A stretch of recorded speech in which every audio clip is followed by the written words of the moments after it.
like to bring Pam Rauch, the Vice President at Florida Power and Light, up to the stage. But in doing so, you know, this is significant that they have led the way in sponsoring this event.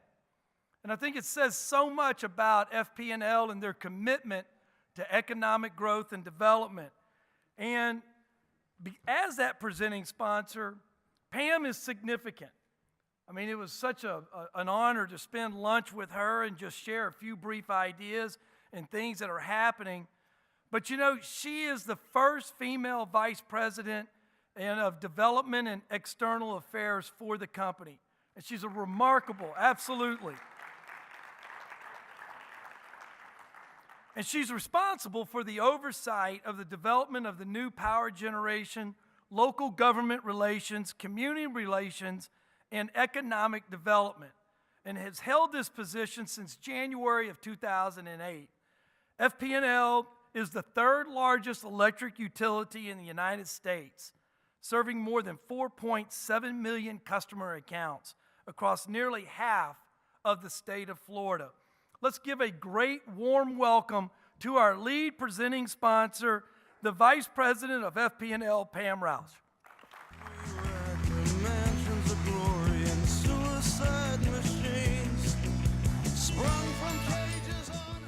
Jeff, thank you for such a warm introduction, and good afternoon, everybody. It is such a pleasure and honor to be here this afternoon on behalf of FP&L to introduce our next keynote speaker for the afternoon.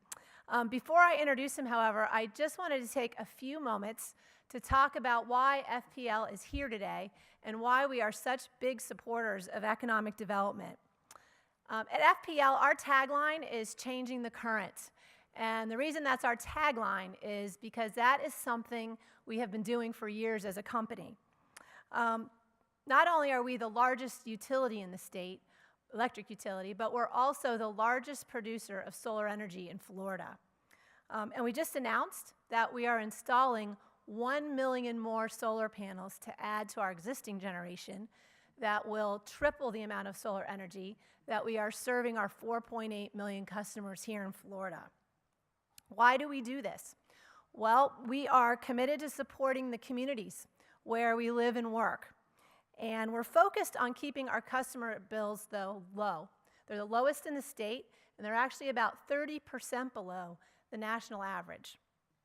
One of the things we're also proud of, however, in terms of our customer service, but also we truly believe in economic development here in Florida and that it's so important to move Florida forward. That's why we decided to be part of this event while we're part of the FEDC. And that's why 4 years ago we brought Lynn Pitts in to create our Office of Economic Development to partner with our local communities and Enterprise Florida. So it's with mixed emotions that I have to announce that Lynn has decided to retire after a 30-year career in economic development, the last 4 at FPL. But he has really served the state, our customers, and FPL so well over the last 4 years. So I'd ask that you give him a huge round of applause for being part of moving Florida forward. Lynn, where are you? I can't see you out in the audience. Please stand.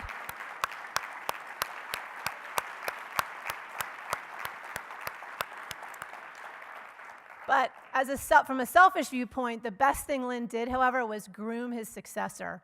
So I'm also pleased to announce that Crystal Stiles, who's been with us for several years, will take over to head up our Economic Development Office.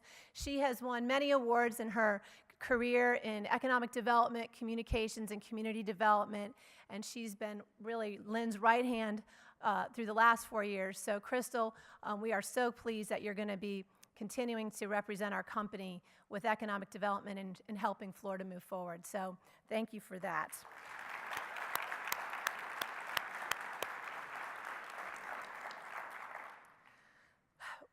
We know that our team has been working hard to partner with our communities, but we've also, as a company, tried to offer several different incentives and programs. I know many of you are familiar with them. Our latest is our program to offer site selectors for large sites, for buildings and sites for data centers. So that is our newest program. I know it's one that Crystal has been heading up. But at the end of the day, we know that it's really all about partnerships. It's partnerships with business, it's partnerships with the state, it's partnerships together to help us move Florida forward. So that is why it is my honor to now introduce our next speaker. I know all of you know him well. He is recognized as one of the leaders in economic development. And he's actually had tremendous success in 2 states, although I think we really should call him a Floridian at this point. We need to get rid of that accent, and they'll work on that. He has to be part Floridian, but both in Mississippi and in Florida. Most recently, as you know, is Florida's Secretary of Commerce and President and CEO of Enterprise Florida. Gray was instrumental in so many competitive project wins for the state over the last few years, leading companies like Amazon, Deutsche Bank, GE, Hertz, Navy Federal Credit Union, Northrop Grumman, United Technology Corporation, Verizon, just to name a few. That's just the beginning of the list. He even surpassed that incredible goal that Governor Scott had of creating 700,000 jobs in 7 years, which he surpassed that by far in less than 4 years, an incredible accomplishment during his tenure. Also, something that you may or may not know, that his college mascot is a bulldog, not to be confused, though, with the Georgia Bulldog, but a Mississippi State Bulldog, where he earned both his undergraduate and graduate degrees from Mississippi State. So I can tell you from a personal perspective and as a company, and I know all of us here in Florida are thrilled that Gray is continuing to serve the Sunshine State as President and CEO of Vision First Advisors. So please join me in giving a warm welcome to Mr. Gray Swoope. But does it bollocks? Not compared to how people matter. So, people that have the music don't know me very well. Said it should have been something from Flo Rida or Wiz Khalifa would have been more appropriate. You're surprised that I know that. It's great to be here. Pam, thank you for your kind introduction. I want to say this about Pam and Florida Power and Light. And it speaks to all of the utility partners. You heard Stan and what great lessons on leadership, and Stan being involved with Gulf Power on our board, as well as Duke Energy is on our board, TECO and Enterprise Florida board, the investor-owned utilities, all very supportive of the state. But it's amazing to me the commitment that Florida Power and Light has had in such a short time. As Pam shared with you, this is a new program. Pam, I remember the first time I met you. It was at the Miami Heat game. I still have my accent, but one of the things that just struck me about a Miami Heat game is I saw more white denim and diamond belly button rings than any boy from Mississippi had ever seen in his life. Thank you for that invitation. I left smiling.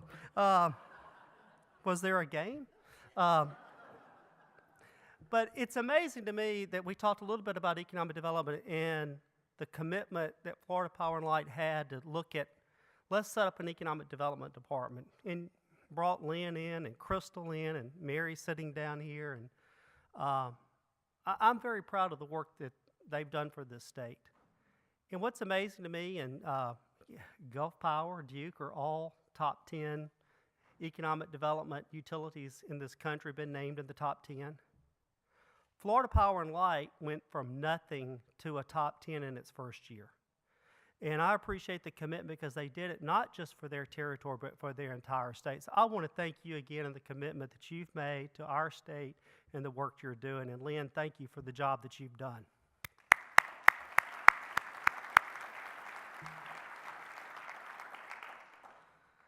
So as I said, it's good to be seen again. I'm glad to be back.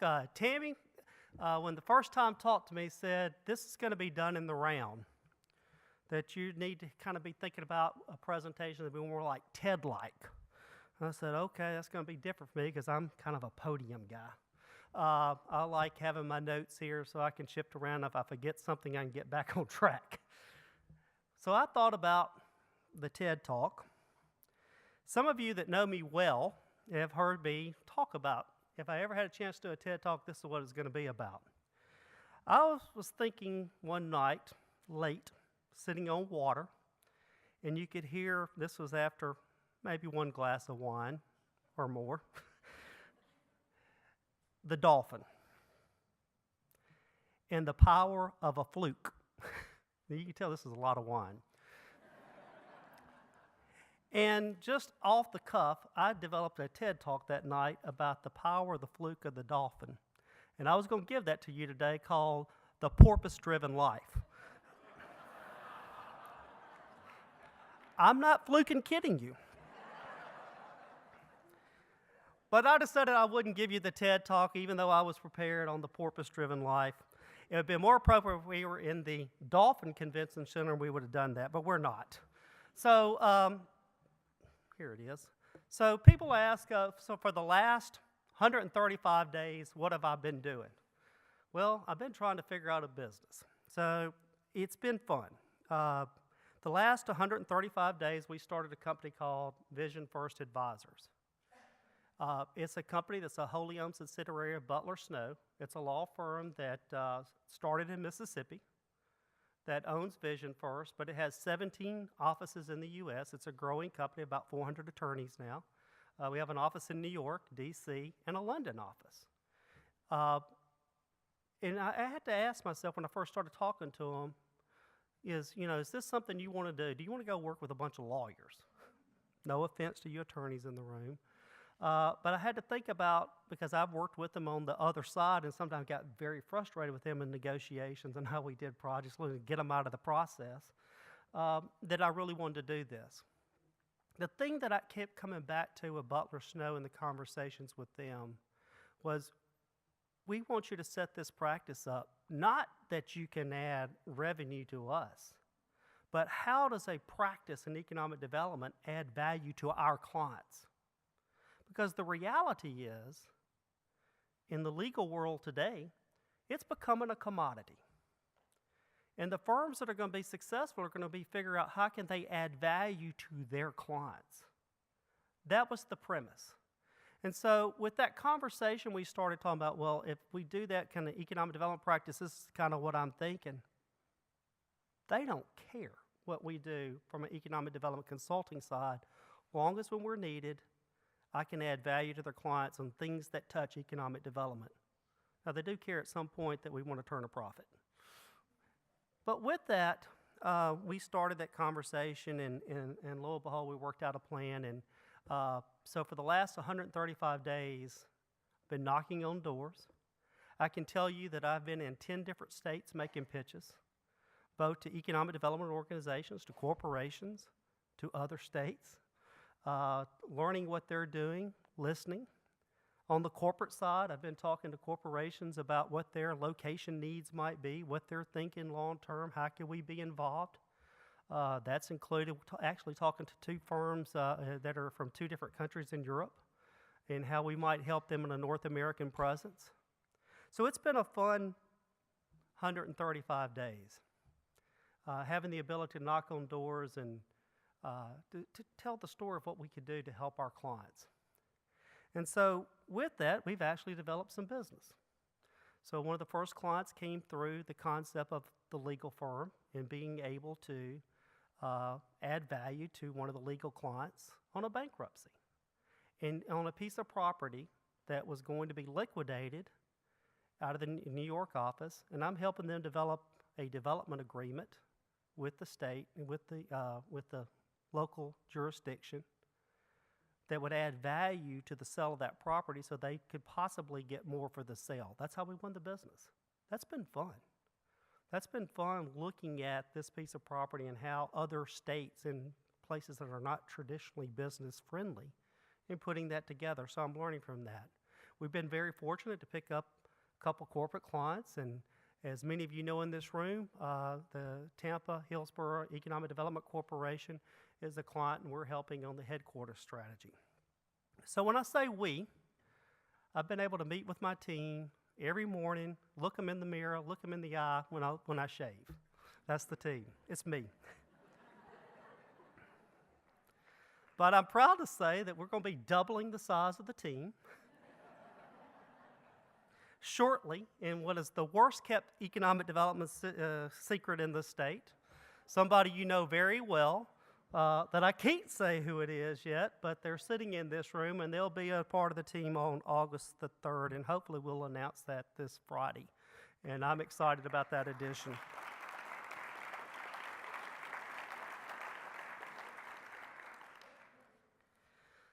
So that's what I've been doing. I was asked today to talk about the future Florida based on 4 years here and actually 30 years in economic development. It's hard to believe it's been 30 years now. And so I started thinking about what are the things that are going to matter in the future. Will there be changes? Yeah, there'll be changes. But what are the biggest changes? What would be the things for this audience that would be important to them to hear? And I really think one of the things that it's always been a constant, but it's going to become more important, and that's the role of the local economic developers. It's where the rubber meets the road. And it's cliche to say that, but it's becoming more and more true today. You look at the other states I've visited, and you look at the ones that are successful, states can set policy. They can do things from incentives. They can do things to help the environment. But at the end of the day, the communities are the ones that control the success. And it's about a community as a place to live. It's about a community as a place to work. Those are going to be the things that are going to be critical to winning projects in the future. And so a state, and you've heard me say this, that does everything from a strategy on the front end of being a business-friendly place, but the communities cannot be a place that attracts and retains talent, then the state strategy loses. And so I look at some communities in some of these high-cost states.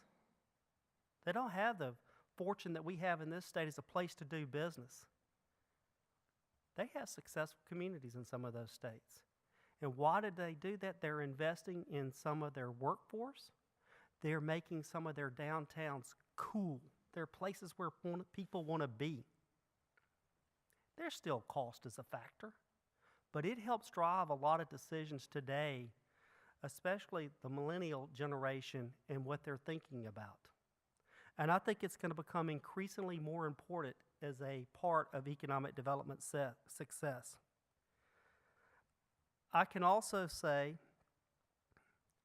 that from a local perspective, you have to think about this. We've been very blessed in this state with Governor Scott and his leadership.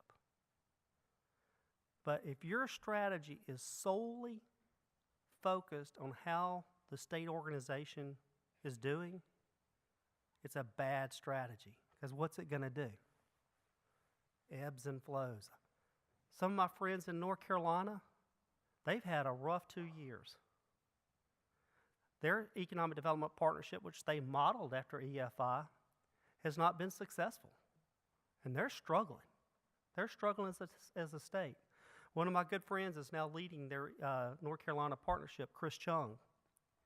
And I've talked to Chris about this. And he has an uphill battle to get it back on track. And what's happening is the wins there are being driven by the locals. The locals are driving it, and the state can support where it can because the strategy is so off track right now. I mean, Chris is just fighting to catch back up. And with that, it just creates chaos in the state from an economic development standpoint. And those of you with Duke Energy that are here, Mark, you know that. I mean, you're here, that you're seeing that in the marketplace, that it is a hard place to do business right now. So I encourage you to really do a deep dive on what you're doing locally. Like Stan talked about in the product development in the Panhandle, you need to have product and you need to know your product. You need to know it from a plus side and what are the negatives on it. You know, how can we compete? How do we position ourselves in this marketplace? And what do we need to do to catch back up? It's amazing to me how many, if that's a call on my phone, it's a client, somebody pick that up. All right, yeah. I'll write down here the price. But it's amazing to me how many local economic developers that are being paid They don't take the time to do the deep dive on knowing their product. Nobody in this room, I'm sure. But you have to know your product, and you have to build on your product, and it has to be a critical piece of your strategy. And that's whether it's a manufacturer strategy, a life science strategy, headquarters strategy, whatever it is, you've got to know your product, what you have, how it stacks up, and how it can be put in the marketplace rapidly. I think that local economic development, the grassroots efforts, will be more important than ever before. The second point, in Florida, we're already seeing it out of this last legislative session. As this economy heats up, what happens? The need to diversify starts disappearing from the conversations. And I thought about that. I think about that often. Why is it so? Because everybody talks about it locally. We need to diversify. We need these jobs. We need to do these things. It's easy to continue to do the same thing over and over. You don't have to break the system to keep doing things the same way. And look, it's been successful. No offense to Will and Visit Florida and our team there. We want 100 million visitors in this state. It helps bring sales tax into our state, and it helps us in this room, including myself. We don't pay a state personal income tax because of that.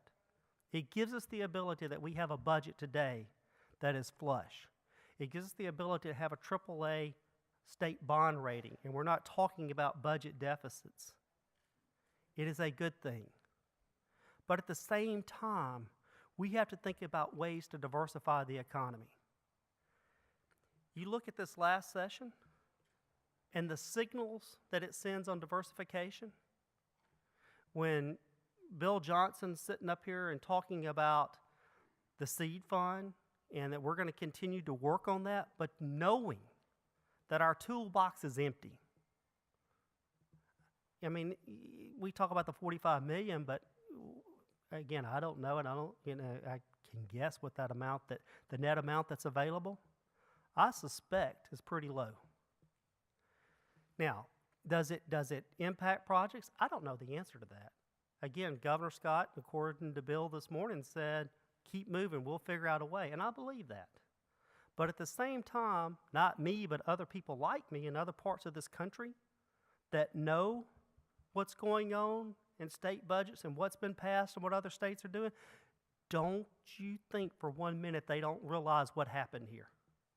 And don't you think that when they're looking at their matrix and they're trying to figure out mitigating risk for a state, that Florida is all of a sudden gone from a plus to a negative because, not sure that state's going to stick with this. Those things change the way people look at our state. When you don't fund enterprise zones, and look, I know that you need to structurally change some of the things there, and there's probably abuse in it, but when you let it expire and do nothing, there's some places in this state that depend greatly on it. Depend greatly because they don't have a lot of opportunities. Richard, where are you? I was just talking to you. 6 counties, that's up in northwest Florida. 6 counties don't touch water. You know what their workforce is doing today? It's declining because they don't have the opportunity to compete, and you took the one tool away. We're not thinking strategically as a state when we let things like that happen. And so I think it's important that we think about how we're funding. And again, it starts locally in how we help people, educate them on why it's important to diversify the economy. The other things that continue to challenge us on the competitive projects that diversify our economy is the continued difficulty of the process in Florida. I'm not casting stones at DEO by no means. Jesse and his team, they do what is statutorily required. These people want the jobs here just as much as anybody in this room. But the process that they've been given by statute often hammers their ability to make things move in an efficient and fast way. Again, it's not understanding that competitive projects come with incentives. Any diversification project that's competitive project, I guarantee you, any state in this union is going to have some type of incentives that are going to be a piece of it. And if we just think that the sunshine of Florida and the quality of life will attract those diversification of jobs, we're kidding ourselves. We have to start telling the story that it's to step up and diversify this economy that we've got to make changes. And again, it's easy to continue to do the same old thing when you see success. But we'll continue to have brain drain in this state. We'll continue to lose projects that will diversify economies when there's some event that impacts tourism or real estate, as in '08, and then we're sitting here with nothing else to do. I think we have to think about it. As part of that, we need to embrace manufacturing as a state. Again, we've come light years in how we look at manufacturing. We talk a lot about advanced manufacturing in this state. But I can tell you again, I thought we were ahead in the game. But when I start sitting down and going to, there was reference made today to BMW. I had the chance to tour that facility about 5 or 6 weeks ago in Greenville, between Greenville and Spartanburg, South Carolina. Absolutely amazing, the impact that it's had on upstate South Carolina. Incredible. Diversify the economy. How many of you have been to Greenville, South Carolina lately? If you read any list that talks about top 10, top 20 communities in this country, it's on that list. And they were able to leverage that diversification project, that competitive project that happened there, and the engineering jobs and things with it, to build an economy around it. All the spinoff. Clemson University now has a facility in outside of downtown Greenville called ICAR that supports BMW and other high-tech companies that are in the manufacturing arena. All advanced manufacturing that supports that. So it's not just the winning the project, you got to have the support that goes with it. And so I'll look at our state, this is my state, and I say, if we really want to do this, we got to elevate our game. And yet we can't even get a sunset removed on the elimination of sales and use tax on manufacturing equipment. A terrible signal that we don't embrace manufacturing. And it just baffles me that how is at a level of looking at overall strategy that we could do things like that. And this is for the entire state. It's not just for what we think in our minds our manufacturing region is rural or the I-10 corridor from Jacksonville to Pensacola. The entire state has opportunities for manufacturing in all different ways. And yet we keep doing things that send signals that we're not really interested in it. I think the strategy is flawed, and this, and again, I have to be careful in saying these things. No, I don't. I want to piss off all my team.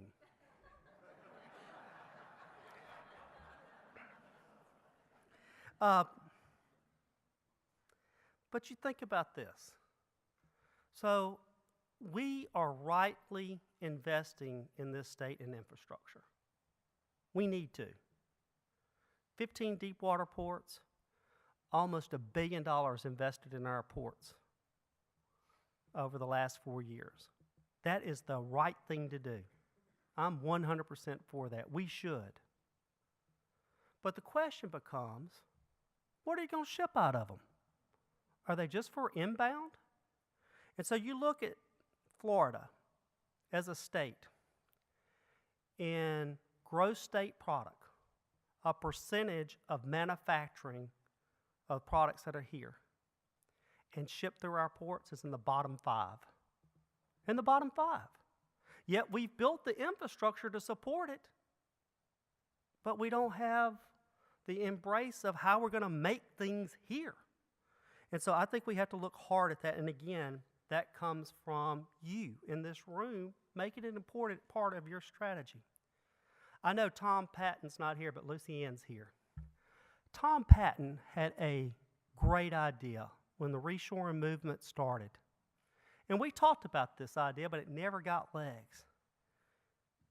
He wanted to repatriate manufacturing in the United States and in Florida and create zones that would use some catchy name as Patriot Zones or something that would be solely focused on manufacturing. I know there was a Competitiveness Act of 2013 that Manatee County, I think, is the only one that's doing, where you can create a zone where you can have all your planning done, your permitting in place, and if a company expands, they don't have to go back and within certain parameters get additional permitting. But things to think about, how do you do this so it's easy for a company to come back on shore? I was in Bentonville, Arkansas last week. Joel Gunner, Tim Johns from Enterprise Florida were there. And yes, they weren't playing, they were meeting with companies. And then I'd follow them, and the companies they met with, I'd give them my card and say, hey, if you want to look at Florida or somewhere else. I'm just kidding. But to be there and to listen to that discussion of Walmart's effort to bring back $250 billion of goods to the U.S. and their commitment, there's opportunity there.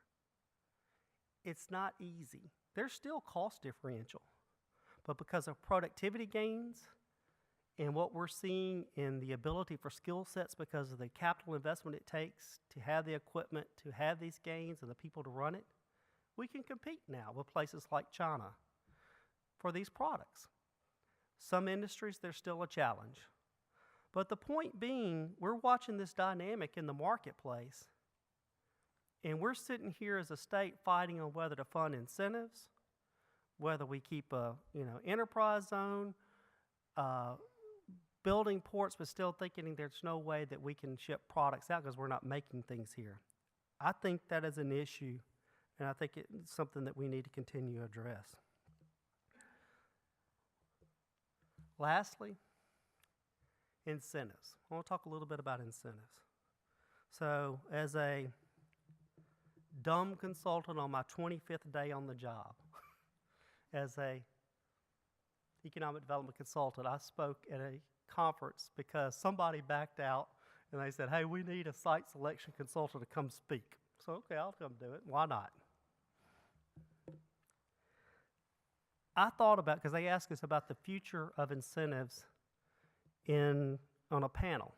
Now, I'm with, no offense, Rob, CJ, Brandon, and team, but I was with a group of other people that have been doing a lot longer than me, with some big-name Final Four accounting firms.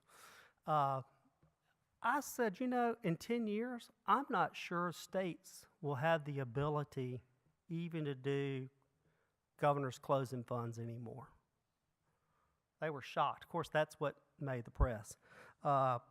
Nice way to get started. But you know what? The more I think about it, I'm not sure they will survive in some ways. And in the places I'm going to and listening to what's happening in the legislators, the state of Illinois, and doing away with their EDGE program, structurally they can't afford it anymore. I look at what happened in this session here in our own state. I look at North Carolina. And you look at all this premise of why we shouldn't do, even Texas. Texas is dealing with it because an economy that's built on energy, and now they're looking at deficits, and a governor that really didn't believe too much in the enterprise fund. And Stan, you and I heard the previous director down in for Texas, and he said his goal was not to be a bank. His job was to give all that money away. I thought, well, that's kind of, from a fiduciary, I would say that's pretty irresponsible. But the point being, I think that states are going to have a hard time doing this. And I think we have to start thinking about how we're going to approach it. So, and I will say this. Critics say that business climates are where people are going to locate, period. Well, I don't believe that either. I do think there's a happy medium somewhere in between. But I do think it's going to continue to get more difficult to do these type of cash incentives. The other piece of that is not just the legislative difficulty. I think corporations today are thinking more and more, at least the ones I'm talking to, about what this means. There's something that Brett Couch, who was on the board with Enterprise Florida that's with Regions Bank, told me one day. and it really stuck with me. Reputational risk. Guarantee you, at Florida Power and Light, you guys think about it. They think about it in the banking business. Reputational risk. For companies that are consumer brands, and if they're labeled as, oh, such and such took a large cash incentive, and the people with, and you're tweeting now and all the social media, it could turn south of them in a hurry, that it may damage their brand, cause sales to fall off. Reputational risk is going to be more important in whether companies are going to participate in those type programs. So with that said, I think we have to look at incentives differently. Cash, and this is Griff's thinking. I know y'all don't think he thinks too much. Griff, I listened to you once. It was about the only time. No, I'm kidding. But Griff really, and if you talk to Griff about incentives, he immediately starts segmenting. Are you talking about financial incentives? What type of incentives you're talking about? Cash grants are financial incentives. QTI, quick action closing fund. Those are all kind of financial incentives. But there's a lot more to the puzzle than just that. And so let's contrast it. So there are things, infrastructure. When you talk about an automotive project like Volvo, and you see a price tag of whatever that, some people say 400, I saw a number even bigger. That depends on how you calculate it. What does that mean? Are you writing a check for $400 million to Volvo, a Chinese-owned company to come to the United States? That's how it could be interpreted. And so you have to think of it in terms of what are you really doing. I don't know the details of Volvo, but I do know the details of Toyota that came to Mississippi. $290 million package. Half of it, infrastructure, being water, sewer, 2 interstate interchanges with truck acceleration lanes, rail 12 miles into the site. Rural places like where this is, Volvo's located, I guarantee you they had to think about emergency services. With Toyota, we had to think about a fire station for the community. How were they going to, they couldn't afford to go buy fire trucks. You had to support that from hazmat. Having those things in place, that's how that money's invested. Of that $290 million, $80 million was used for workforce and training, not to pay workers. There was an engineering chair established at the University, it hurts me to say this, University of Mississippi. I didn't say the school up north, Ole Miss. But engineering chair established, a manufacturing center for excellence that would focus on Kaizen or Toyota production system work. So the engineers that come out of the program knew Toyota production systems and how it should be done. A lot of that is part of the package. And so when you look at what did Toyota get? Toyota got a workforce. They got a training for long term for their investment of $1 billion, and the state got $2,000 for investing in infrastructure and in education, not writing a check for Toyota. And that's how you have to think about it. Workforce the same way. Chris Hart, team. So what do you call it? Workforce, flex? What is it called now? I still call it QRT 2.0, and I think that's what you started calling it. But anyway, it's good. That's a step in the right direction. Again, I can tell you if I'm looking at an incentive package and I'm saying my package over here was a $5 million package, if I said it's in workforce, there's very little people are going to complain about. It's all in how we position these things. Incentives are speed to market. If you can get up and running faster than the other folks, then you have an incentive versus somewhere else. Speed for decision, speed to market. And I can tell you sometimes that's been an issue with here. One of the projects, there was a manufacturing project that we had the great opportunity to work on when I was here. We never got to get to the process because the CEO saw the process and what was required and said, I'm not doing it. eliminated. And that project's going somewhere else. It'll probably be announced before the end of this year. But we were marked off the list, even though logistically it made sense for them. So in the end, the things I talk about, these are in FEDC's wheelhouse. This is where organizations of professional economic developers, whether you're local, whether you're with a university, whether you're with the state or a utility, this is where you can have a voice to make a difference. I'm excited about the direction of this organization.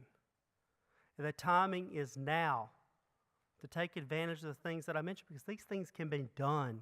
They're not something that's out there that we have to worry about. There's no way we can control. We can control them. And we should. And it starts with FEDC. It starts on the local level, and educate people on the importance of diversifying our economy, the importance of manufacturing, the importance of what it takes to do a deal in that process, and that's being incentives. We want to make products here. Let's make products here. And if we do that and we're successful, I'll come back later and I'll share with you the porpoise-driven life. Thank you for the chance to be here. I look forward to visiting the rest of you today. It's so good to see everyone. I really thank you for your support during my time here. And I'm so proud to be a Florida resident, and will continue to enjoy living here. Thank you.